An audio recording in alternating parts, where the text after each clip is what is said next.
Trend भी आपके जहन में था कभी इस तरह का कोई दौर कोई ज़माना आएगा कि जब वज़ीरों के साथ साथ सहाफ़ी या एंकर भी बैठ करके और सरकार की मिधत तो छोड़िए अब बाकायदा झूठ का वर्ल्ड कप जीतने के लिए अपना नाम तारीख में लिखवाएंगे?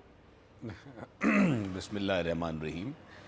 देखें सर, वज़ीरों का जो पार्टी के मेंबर्स हैं उनके, या जो उनकी पार्टी में हैं, उनका तो काम है।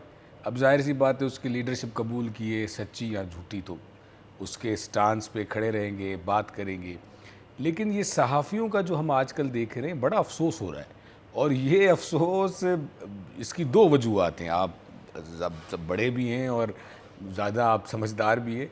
एक वजूहत तो सर सबको पता है, जो हम समझते हैं कि अब नाम भी नहीं लेंगे, और कि एक जो सहाफ़ियों के नामों पे धब्बा है, जैसे हर फील्ड में लोग होते हैं, हर डिपार्टमेंट में लोग होते हैं। लेकिन एक दूसरा भी है, मैं उनको गलत नहीं कहूँगा। दूसरा ये कि सर उन्होंने इस इमरान खान के अपोजिशन वाले टाइम पे इतना ज़्यादा सपोर्ट किया, उसमें मीडिया हाउसेस भी आते हैं सर, उसमें बड़े बड़े सीनियर एंकर्स भी आते हैं।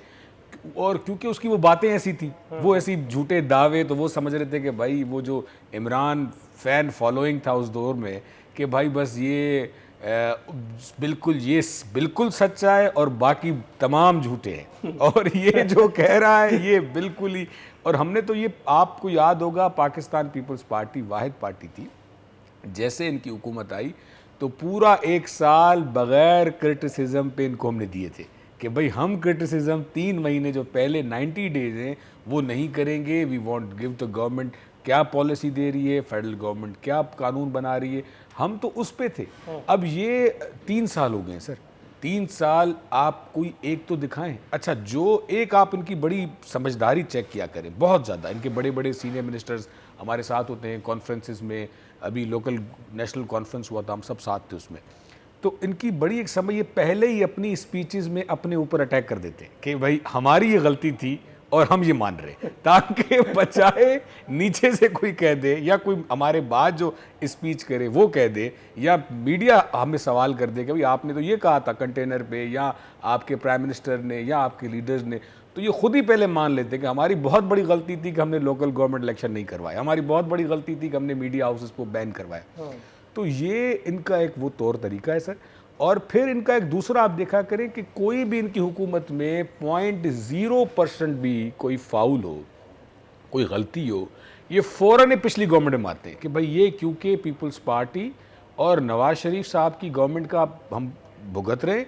और अच्छा, फिर उनका कोई अच्छा प्रोजेक्ट हो, like Benazir income support programme, और ये एहसास, उसको नाम चेंज करके चला रहे हैं, या दूसरे जो भी हेल्थ कार्ड जैसे मियाँ साहब ने स्टार्ट किया था उस पर इन्होंने, तो उसका सारा क्रेडिट खुद ले लेते हैं कि ये क्योंकि ये हमारी महारत है, ये हमने किया है। और वो जो पुराना प्रोजेक्ट थे और जो ख़राब हो रहे हैं, बिजली, अब देखें सर क्या महंगाई है, कोविड का ज़माना कैसे गुजरा है, उसके बाद कितनी महंगाई है, और आप एक ही साल के अंदर आप मार्च में बिजली का 1 रुपये 28 पैसा बढ़ा रहे हैं, फिर आप 6 महीनों के बाद पर यूनिट फिर 1 रुपया 48 पैसा बढ़ा रहे हैं। अब ये देखें, जो आम गरीब बंदे होंगे, या जो आम मिडिल क्लास से भी निचली जो क्लास है, और फिर आपकी वापडा की टीमें जाके वहाँ पे फुल ऑपरेशंस कर रहे हैं, उसके कुंडे लगाने की खुद कर रहे हैं। फिर जब ऊपर से प्रेशर आ रहा है कि भाई आप बिलिंग पूरी नहीं कर रहे, उन्हीं लोगों से, you know all the circle, आप आमची लोग हैं, आप पब्लिक के आप नुमाइंदे हैं, आप सहाफ़ी, वो बात करते हैं जो आप जाके देखते हैं, आपको हमसे ज़्यादा पता है, आपको खुद पता है ये वापडा कल्चर क्या है। तो आप वो देखें कि भाई बिजली का क्या इन्होंने, और स्पेशली जो इन्होंने सिंध और बलूचिस्तान के साथ हाल किया है, क्योंकि बलूचिस्तान के बहुत बड़े बड़े एरियाज़ पॉपुलेटेड कम हैं, लेकिन सिंध के तो हाईली पॉपुलेटेड एरियाज हैं। पाकिस्तान में दूसरे नंबर पे आबादी सिंध की है। तो आप ये देखें कि उनमें जो इन्होंने बिजलियों पे हाल किया है वो आप, और फिर अभी आपके एक उस पे था, फिर पेट्रोल बम आ गया। अच्छा, फिर इतनी डटाई के साथ प्रेस कॉन्फ्रेंस, क्योंकि ये पिछली पॉलिसीज गलत है, that's why we are doing. और वो जो, तो फिर तो सर ये कभी चीज़ सही नहीं सकती। कल को नवाज शरीफ साहब की गवर्नमेंट आ जाए, कल को पीपल्स पार्टी की गवर्नमेंट आ जाए, कल को किसी और जमात की आए, तो आप कोई भी हमसे सवाल करें तो हम सारा मलबा इमरान खान पे डालेंगे कि भाई क्योंकि इमरान खान ने खराब कर दिया, अब हमसे आप 4 साल तक तो सवाल ना करें। अगली हुकूमत के लिए तो आपको लीड मिल गई। मैडम की तरफ जाते हैं। मैडम, नौकरियों के बारे में दिलगिरफ्तगी का इजहार फरमा रहे थे कुमैल हैदर शाह साहब, लेकिन नौकरियों पे तो परेशान होने की बात नहीं है। वजीर यहाँ वहाँ या बाबाए फेक न्यूज़ फवाद चौधरी साहब की अगर हम बात करें तो वो तो बता चुके हैं कि बात अब 1 करोड़ नौकरियों से बहुत आगे जा चुकी है। नौकरियां तो आप बहुत दे चुके हैं, अब तो वक्त आया है इन नौकरियों से फैज पाने का। ये 1 करोड़ नौकरियां किन अल्लाह मारों को मिली हैं? कौन से रिश्तेदार हैं फवाद चौधरी साहब के जिनको ये 1 करोड़ नौकरियां बांट दी गई हैं? और दूसरे, इनको क्या हक है अवाम के गाल पे पड़ने वाले महंगाई के इस तमाचे पे बगले बजाने का? मुझे नहीं मालूम उन्होंने फिगर्स ये कहाँ से कोट किए हैं, लेकिन जो मुझे इल्म है वो ये है कि चूँकि कंस्ट्रक्शन जो सेक्टर है उसको बहुत बूम मिल रहा है। हमारी यहाँ पे न्यू रावी अर्बन प्रोजेक्ट बहुत बड़ी एक नई सिटी बन रही है, उसमें बेतहाशा कंस्ट्रक्शन होनी है, तो वहाँ पे जाहिर है मौके जॉब्स के बहुत ज़्यादा खुल रहे हैं। मैडम, मेरे घर के सामने एक घर है, वो पहले सिंगल स्टोरी था लेकिन अब वो 10 मंजिला हो गया है, तो वहां पे 15 मजदूर जो हैं वो आकर के काम कर रहे हैं। इसका मतलब है कि सब मस्त है, सब टनाटन है, इसका मतलब है महंगाई नहीं है, इसका मतलब है फवाद चौधरी अकेले सच्चे हैं इस मुल्क में, बाकी सबको फारिग कर दें।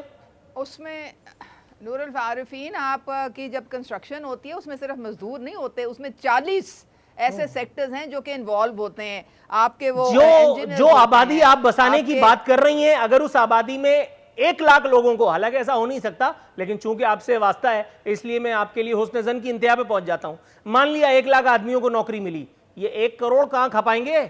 99 लाख अभी भी बचते हैं।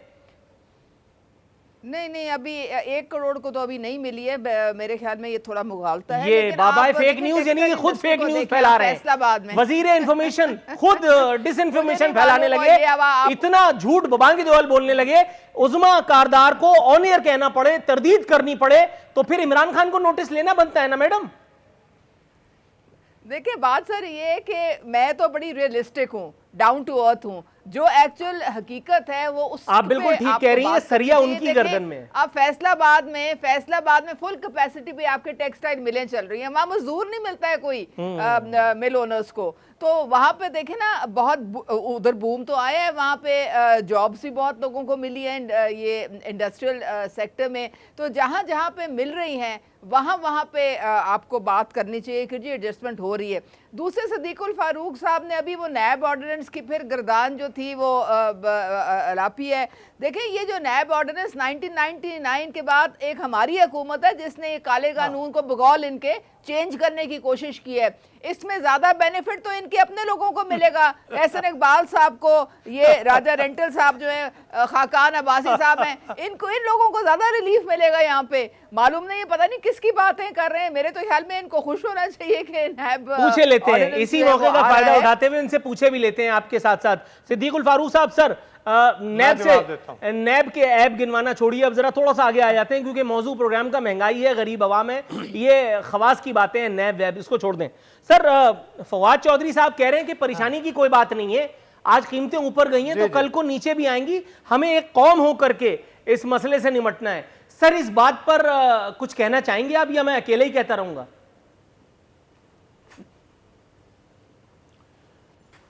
फवाद चौधरी साहब को तनख्वाह आवाम देती है, जो सरकारी ख़जाना है उसमें से मिलती है, घर आवाम देते हैं उनको, उनकी गाड़ी का पेट्रोल आवाम देते हैं, उनकी सुबह शाम की रोटी आवाम की जेब से निकलती है, तो वो तो ऐसी बातें करेंगे।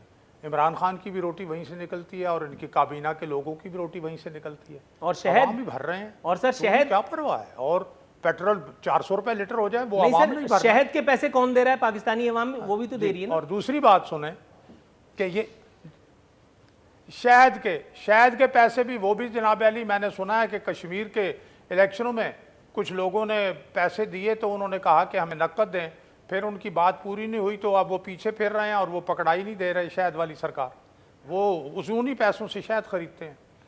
अब आ जाइए इस बात पर, ये जो एक जुमला नैब का, इनसे किसने जाके मांगा था कि नैब में तरमीम रातों रात करें और हमारे लोगों को फ़ायदा दें? यानी अजीब बात है, ऐसे नेक लोग आ गए आप नैब के कानून में। भाई नैब अपना ऑर्डिनेंस की फैक्ट्री लगा दी आपने, सदारती ऑर्डिनेंस की। सब्सक्राइब करें और बेल दबाएं ताकि कोई खबर रह न जाए।